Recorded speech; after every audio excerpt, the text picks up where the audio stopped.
Hello जी, आप सब कैसे हैं? Welcome to my YouTube channel. आज के इस व्लॉग में हम लोग पुर्तगाल को लेके कुछ बातें करेंगे। सबसे पहले कि आप लोगों ने बहुत सारे यूट्यूबर्स को देखा है, बहुत सारे लोगों को भी सुना है कि यहाँ पे जॉब्स नहीं मिल रही है, यहाँ पे आप लोगों को रूम्स रिहाइश के लिए नहीं मिल रही है, यहाँ पे लोगों की जो नेचर है, लोगों को सही से ट्रीट नहीं करते हैं। लेकिन मैं अगर अपनी एक्सपीरियंस बता दूं कि मैं जब से पुर्तगाल आया हूँ, पुर्तगाल में यहाँ पे रहने के लिए जगह भी आपको मिल रही है। अगर कोई जॉब करना चाहे यहाँ पे जॉब भी आप लोगों को इजीली मिल जाती है। हाँ, ये बात है कि अगर पुर्तगाल की जॉब को कंपेयर करो जर्मनी, नीदरलैंड, स्पेन या फिर इटली के साथ, तो यहाँ पे सैलरी कम है। और अगर सैलरी कम है लेकिन पेपर्स यहाँ पे आपको मिल रहे हैं, यानी आप कह सकते हैं ये पीछे जो जब तक इमिग्रेशन यहाँ पे ओपन थी तो बहुत सारे लोगों ने यहाँ पे टीआरसी ली, यहाँ पे उन्होंने अपने बिजनेस खड़े किए और उन्होंने पेपर्स लेके अपने प्यारों से जाके मिले हैं। क्योंकि अगर आप स्पेन, इटली या किसी और कंट्री में होते हैं तो वहाँ पे आप लोगों को टीआरसी लेने में 5 साल, 10 साल, स्पेन थोड़ा ठीक है, 3 साल में पेपर्स आप लोगों को दे देता था पहले। अब उन्होंने भी 2 साल कर दिया है। लेकिन पुर्तगाल वाइद कंट्री लोगों ने 4 महीने में, 6 महीने में, 3 महीने में, 2 महीने में भी टीआरसी ली है। वो फिर डिपेंड करता है कि आपकी कैटेगरी क्या है। आपने फाइल 88 में लॉक किया, 89 में लॉक किया, या फिर आप स्टूडेंट वीज़े पे आए हैं, या फिर आप यहाँ पे आके बाद में आपने एडमिशन लिए है। क्योंकि इस वक्त अगर पुर्तगाल की सिचुएशन देखा जाए, पुर्तगाल में इस वक्त जो रिसेंट जो सिचुएशन है वो ये है कि यहाँ पे फॉइल लॉक तो नहीं हो रही है, लेकिन इस वक्त सिर्फ और सिर्फ एक ही रास्ता आप लोगों के लिए बचा है। अगर कोई यहाँ पे विजिट वीज़ा पे पहुँचता है पूरे यूरोप में, तो उसके लिए एक वाहिद रास्ता है कि वो जाके एडमिशन ले लें। एडमिशन कौन से होते हैं? वो शॉर्ट कोर्सेज होते हैं, उसके ज़रिए।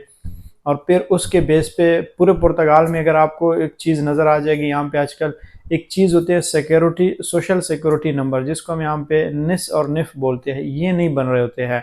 लेकिन यहाँ पे भी कई ऐसे लॉयर्स हैं जो कि आपको निस और निफ बना के दे देते हैं। और ख़ासकर उन लोगों के जिनके कार्ड फंसे हुए है या जिनके कार्ड्स नहीं आ रहे हैं, वो भी वकील के ज़रिए अपने कार्ड अर्ली अपॉइंटमेंट ले सकते हैं। नॉर्मल अपॉइंटमेंट मिलना थोड़ा मुश्किल होता है, टाइम भी लगता है, लेकिन कहीं लोग ऐसे होते हैं वो हम जैसे यूट्यूबर्स को अप्रोच करते हैं, हमसे पूछते हैं कोई वकील हमें सजेस्ट करें, कोई सही रास्ता दिखाएं। तो फिर वो हम लोग भी देखते हैं कि हमारा एक एक्सपीरियंस है और हम लोगों को देखते हैं और हमें पता होता है कौन सा वकील बेस्ट है और कौन सी जगह पे आपको रूम मिल जाता है, कहाँ पे आप जॉब फाइंड आउट करते हैं और कौन से आर्टिकल के तहत आप अपना टीआरसी हासिल कर सकते हैं। अभी रिसेंटली कहीं लोग मुझसे पूछते हैं कि भाई आप ये बताओ कि जो एडमिशन वाला सिलसिला है ये क्या तरीका होता है, कैसे होता है, कितने दिनों में, कितने महीनों में आपको टीआरसी मिल सकती है। देखो, मेरे जितने भी सब्सक्राइबर्स हैं उनके लिए मेरा पैगाम है कि